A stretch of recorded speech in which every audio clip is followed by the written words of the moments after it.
Don't wanna want you. Why do I want you back? Don't wanna want you. Why do I want you? Don't wanna want you. Why do I want you back? Don't wanna want you. Why do I want you? Na na na na na na na na na na na. So, what's up mga pedal? Magandang araw po sa ating lahat. Nandito po ulit tayo sa Mikay Bike at it's another PSA episode for today. Medyo natagalan po tayo bago makapag-upload ng mga pyesa at saka ating pagbabike. So, ito po yung ating first update ngayon 2024, ngayong February. So, meron po dumating dito mga bagong fork. Ito po yung mga rigid fork na gawa ng Sagmit. Ito po yung Knight 1.0. Ito po yung mga rigid fork na hinahanap natin para po sa mga mahilig sa criterium race at saka sa mga criterium setup. Available na po dito itong Sagmit K1 na bagong model nilang nilabas. Yan, meron po tayo yung dalawang sizes. Meron po tayong 27.5 at meron din po tayong 29er dito na pwede sa inyong mga bike setup. So, titingnan lang po natin yung itsura at saka kung kayo po ay interesado, ito po ay nandito na sa Mikay Bike Alangilan. So, silipin po natin itong mga bagong model ng K1 ng Sagmit. Sige po mga pedal, silipin po natin itong mga bagong fork galing sa Sagmit. Woohoo! So, yan po mga kapital, ito po ay sariwang-sariwa. Yan. Bali, ito po ay sinabi ko na silver black ang kanyang kulay. So ngayon po, pwede na po kayong pumasyal dito at yung po sa mga naghahanap ng mga pang rigid at saka pang criterium setup dyan, yan, available na po ito dito sa Mikay Bike Alangilan. So titingnan lamang po natin yung sukat niya from ground to axle at saka po yung blade to axle. Then titingnan lang din po natin yung sukat niya kasi ito naman po ay standard na po ito doon sa mga criterium setup natin. Ito po yung mga tinatawag na non-corrected rigid forks. Ito po yung mga hindi kasukat ng mga normal na suspension fork. Ito po yung mas mababa. And susukatin po natin yung kanyang measurement. Sige po mga pedal. Mag-uumpisa tayo dito sa ating steerer tube. Ang stock steerer tube po niya ay almost 9 inches. Mababa pa po yung ating puputulin dito. Kaya doon po sa may mga habang mga head tube. Yan. Tama-tama po itong mga ganitong sizes. Ito po ay aluminum na lahat, diretso hanggang baba. So dito naman po sa ating axle to crown, susukatin po natin. Ang kanya pong measurement ay 430 mm. Yan. Ito po ay tamang-tama po sa ating mga 2.1 na gulong. At kung may try din po natin yung 2.25, pwede rin naman po aktualin. Ito po ay sa 29er. Pero sa tingin ko po halos parehas lang din naman po siya ng sa 27.5 atin pong i-check.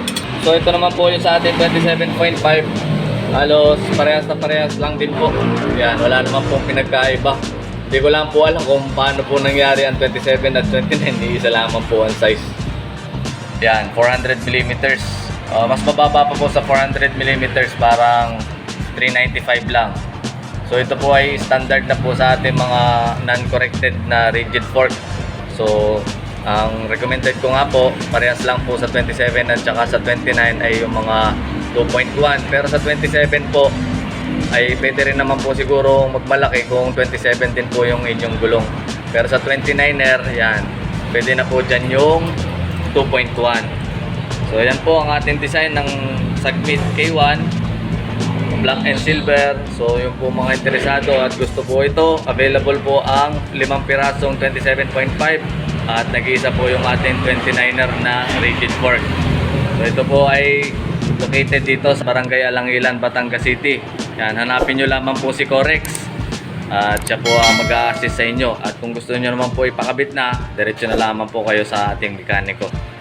Ito nga pala po mga rigid fork natin ay naka straight steerer tube. Pwede naman po ito ikabit sa ating mga tapered na frames at lalagyan na lamang po natin ng adapter para may kabit natin ito.